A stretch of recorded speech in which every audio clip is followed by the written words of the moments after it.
இன்றைக்கி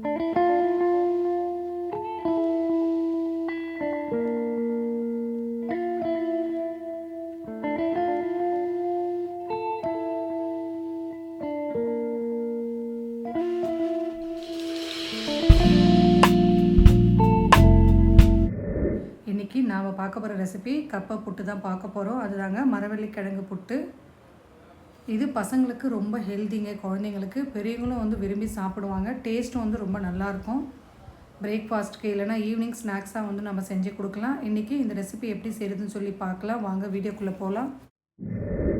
கிழங்கை வந்து ரெண்டாக கட் பண்ணி நல்லா வந்து வாஷ் பண்ணிவிடுங்க. வாஷ் பண்ணிவிட்டு 2 சைடு இந்த எட்ஜை மட்டும் எடுத்துகிட்டு இந்த மாதிரி கத்திலேயே வந்து ஃபுல்லாக இந்த தோலை வந்து ரிமூவ் பண்ணிவிடுங்க.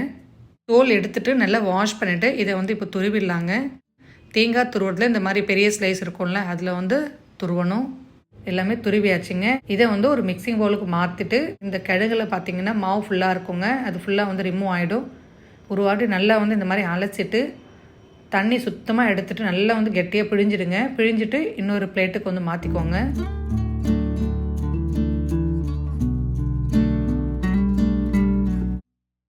நான் எடுத்தது பார்த்திங்கன்னா 1 கிலோ மரவள்ளி கிழங்குங்க. இதுக்கு வந்து ஒரு 3 இல்லைனா 4 டேபிள் ஸ்பூன் அளவுக்கு வந்து பச்சரிசி மாவு தேவைப்படும். முதல்ல 2 டேபிள் ஸ்பூன் சேர்த்துருக்கேன். இந்த மாதிரி உதிரியாக வந்து உதுத்து மிக்ஸ் பண்ணிக்கோங்க. மறுபடியும் 1 டீஸ்பூன் சேர்த்துருக்காங்க. இதோட வந்து ஒரு 1/4 டீஸ்பூன் உப்பு சேர்த்து நல்லா வந்து இந்த மாதிரி மிக்ஸ் பண்ணிவிடுங்க. மிக்ஸ் பண்ணும்போதே அழுத்தி மிக்ஸ் பண்ண வேண்டாம், கம்மியாக இருக்குங்க. நான் மறுபடியும் வந்து 1 டேபிள் ஸ்பூன் அளவுக்கு மாவு சேர்த்துருக்கேன். மொத்தம் பார்த்திங்கன்னா நான் வந்து 4 டேபிள் ஸ்பூன் அரிசி மாவு சேர்த்துருக்கேன். இதோடு பார்த்திங்கன்னா ஒரு 1/4 டீஸ்பூன் ஏலக்காய் தூள் சேர்த்துட்டு நல்லா இந்த மாதிரி உதுத்து மிக்ஸ் பண்ணிவிடுங்க. பச்சரிசி மாவு யூஸ்வலாக வீட்டில் இருக்குள்ளங்க, அந்த மாவு தான். மாவு எடுத்து லைட்டாக இந்த மாதிரி அழுத்தி பார்த்தா இந்த ஷேப்பில் இருக்கணுங்க. இது வந்து கரெக்டாக இருக்குது. லைட்டாக இந்த மாதிரி ப்ரெஸ் பண்ணி விட்டுட்டு ஒரு 10 நிமிஷம் வந்து க்ளோஸ் பண்ணிவிடுங்க. 10 நிமிஷம் கழித்து நம்ம வந்து ஆவியில் வேக வச்சிடலாம். குக்கரில் 1 லிட்டர் அளவுக்கு தண்ணி சேர்த்துட்டு மூடி போட்டுடுங்க. விசில் போட வேண்டாம்.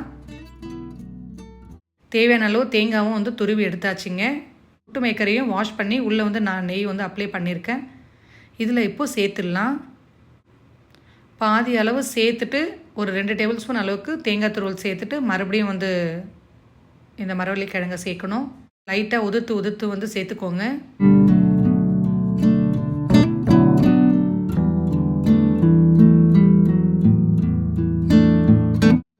இந்த அளவுக்கு சேர்த்தா போதும். இதை க்ளோஸ் பண்ணிவிடுங்க.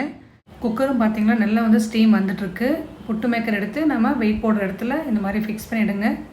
ஹை ஃப்ளேமில் ஒரு 20 நிமிஷத்துலேயே வந்து நமக்கு வந்து புட்டு வெந்துடும். புட்டு மேக்கர்லேயும் மேலே வந்து 4 சைடுமே வந்து இந்த சின்ன ஓட்டை இருக்குங்க, அதுலேயும் வந்து ஸ்டீம் வெளியே வரும். 20 நிமிஷம் ஆயிடுச்சுங்க. இப்போ வந்து எடுத்துடலாம், பிளேட்டுக்கும் மாற்றிக்கலாம்.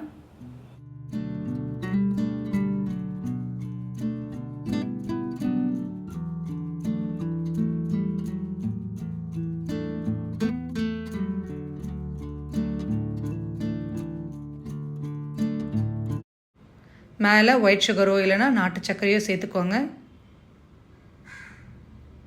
நான் வந்து நாட்டு சர்க்கரை தான் நான் சேர்த்துருக்கேன். இதுலேயும் வந்து கொஞ்சமாக நெய் சேர்த்துட்டு நல்லா மிக்ஸ் பண்ணி சாப்பிட வேண்டியது தாங்க. டேஸ்ட் ரொம்ப நல்லா இருக்குங்க. நல்லா சூடாக சாப்பிட்றதுக்கு நல்லாயிருக்கும். ஆறிப்போனால் அந்த அளவுக்கு நல்லா இருக்காது.